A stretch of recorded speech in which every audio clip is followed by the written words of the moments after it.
Wild കാർഡിൽ നിന്നും Bigg Boss Malayalam season 6ന്റെ ആദ്യ ഫൈനലിസ്റ്റിലേക്ക് എത്തിയിരിക്കുകയാണ് അഭിഷേക് ശ്രീകുമാർ.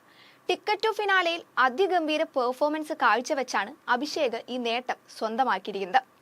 വീടിനുള്ളിൽ അധികം ചർച്ച ചെയ്യാത്തൊരു പേരായതുകൊണ്ട് തന്നെ പ്രേക്ഷകരിൽ ഒരാൾ പോലും താരം ഇങ്ങനെയൊരു സംഭവം നേടിയെടുക്കുമെന്ന് സ്വപ്നത്തെ പോലും വിചാരിച്ചിട്ടുണ്ടാവില്ല. ഫൈനലിസ്റ്റുകളിൽ ഒരാളായി അഭിഷേക് എത്തിയ സ്ഥിതിക്ക് ഇതിനോടകം സോഷ്യൽ മീഡിയ ഗ്രൂപ്പുകളിലും മറ്റും സജീവമായി ഒരു ചർച്ച നടക്കുന്നുണ്ട്.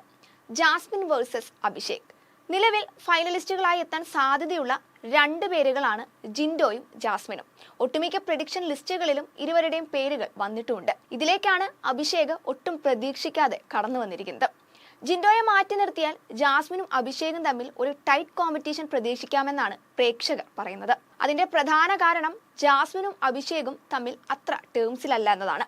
പലപ്പോഴും പ്രത്യക്ഷത്തിൽ അഭിഷേക് പറഞ്ഞിട്ടുണ്ട് വീട്ടിൽ സംസാരിക്കാൻ താല്പര്യമില്ലാത്ത ഏക വ്യക്തി ജാസ്മിൻ ആണെന്ന്. സംസാരിച്ച് ജയിക്കാനുള്ള പോയിന്റ് ഉണ്ടെങ്കിലും അതൊരു പേടി കൊണ്ടല്ല, മറിച്ച് ജാസ്മിനെ അതിന്റെ പേരിൽ സ്ക്രീൻ സ്പേസിനുള്ള അവസരം കൊടുക്കാതിരിക്കാൻ വേണ്ടിയാണെന്നും അഭിഷേക് പറഞ്ഞിട്ടുണ്ട്. അത്തരത്തിലുള്ള രണ്ടുപേർ ഒരുമിച്ചെത്തുമ്പോൾ എന്താണ് സംഭവിക്കുക എന്നറിയാൻ പ്രേക്ഷകർ ആകാംക്ഷയോടെ കാത്തിരിക്കുകയാണ്.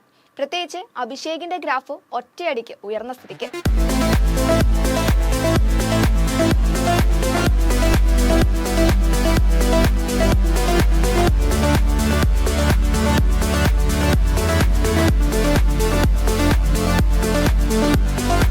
അഭിഷേകിൽ നിന്ന് തന്നെ ആദ്യം തുടങ്ങാം. വൈൽഡ് കാർഡായെത്തിയ ഇദ്ദേഹത്തിലെ പ്രേക്ഷകർക്കേറെ പ്രതീക്ഷയുണ്ടായിരുന്നുവെങ്കിലും ഒരു സ്റ്റേറ്റ്മെന്റ് പറഞ്ഞതിന് പിന്നാലെ ബിഗ് ബോസിന്റെ വാണിംഗ് കിട്ടുകയും അതിനുശേഷം ആവശ്യമുള്ളിടത്ത് പ്രതികരിച്ചുമാണ് അദ്ദേഹം ബിഗ് ബോസ് വീടിനുള്ളിൽ നിന്നിരുന്നത്. ജാസ്മിൻ തൊട്ടതിനും പിടിച്ചതിനും പ്രതികരിച്ചപ്പോൾ അഭിഷേക് താനുമായി ബന്ധപ്പെട്ട സംഭവങ്ങളിൽ മാത്രമാണ് സംസാരിച്ചിരുന്നത്. തനിക്ക് താല്പര്യമില്ലാത്തവരാണെങ്കിൽ അതിനെ പുഞ്ചിരിയോടെ തള്ളിക്കളയാനും അവർക്കായി ചെവി കൊടുക്കാനും അഭിഷേക് തയ്യാറായിരുന്നില്ല. എക്സാമ്പിളായി ജാസ്മിനെ തന്നെ എടുക്കാം. പലപ്പോഴും ജാസ്മിൻ അഭിഷേകിനെ പ്രൊവോക്ക് ചെയ്യിപ്പിക്കാനും ഇടയ്ക്ക് വെച്ച് സൗഹൃദമുണ്ടാക്കാൻ ശ്രമിച്ചുവെങ്കിലും അതിനെ തള്ളിക്കളഞ്ഞു. ഇതിന്റെ പേരിൽ പ്രേക്ഷകരും മത്സരാർത്ഥികളും പലപ്പോഴായി കുറ്റപ്പെടുത്തിയിരുന്നുവെങ്കിലും നിലനിൽപ്പിനായി ഈ സ്വഭാവത്തിലൊരു മാറ്റം വരുത്താൻ അഭിഷേക് തയ്യാറായിരുന്നില്ല. ഇനി സീസണിന്റെ സ്റ്റാർട്ടിംഗ് മുതൽ വിമർശനങ്ങളും എതിർപ്പുകളും നേടിയാണ് ജാസ്മിൻ ഷോയിൽ മുൻപോട്ട് പോയിരുന്നതെങ്കിൽ അഭിഷേക് അങ്ങനെയല്ല. പ്രേക്ഷകർക്കിടയിൽ നിന്നും മത്സരാർത്ഥികൾക്കിടയിൽ നിന്നും പറയത്തക്കൊരു എതിർപ്പൊന്നും അഭിഷേകിനുണ്ടായിട്ടില്ല.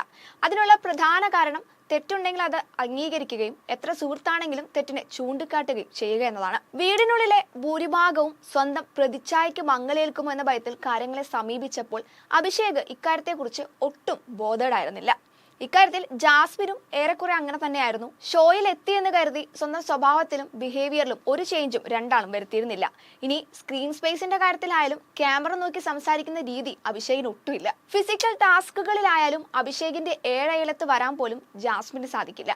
സീസൺ 6ൽ ഫിസിക്കൽ ടാസ്കുകളിൽ അഭിഷേകിനെ വെല്ലാൻ കെൽപ്പുള്ള ഒരാളുമില്ലെന്ന് ഇക്കഴിഞ്ഞ ടിക്കറ്റ് ഫിനാലയോടുകൂടി മനസ്സിലായി. ഫിസിക്കലി ഫിറ്റായ ജിൻഡോയോട് പോലും പിടിച്ചു നിൽക്കാൻ കെൽപ്പുള്ള ഇദ്ദേഹം ടാസ്കുകൾ പുഷ്പം പോലെ വിജയിക്കാറുണ്ട്. ഓരോ ടാസ്കിലും മറ്റുള്ളവർ ആര് ജയിക്കുമെന്നറിയാനായി പരസ്പരം പോരടിക്കുമ്പോൾ കോൺസെൻട്രേഷൻ, മൈൻഡ് ഗെയിം, ബാലൻസിംഗ് ഇവയെല്ലാം നോക്കി ബുദ്ധിപൂർവ്വമാണ് അദ്ദേഹം ടാസ്കിനെ നേരിട്ടിരുന്നത്.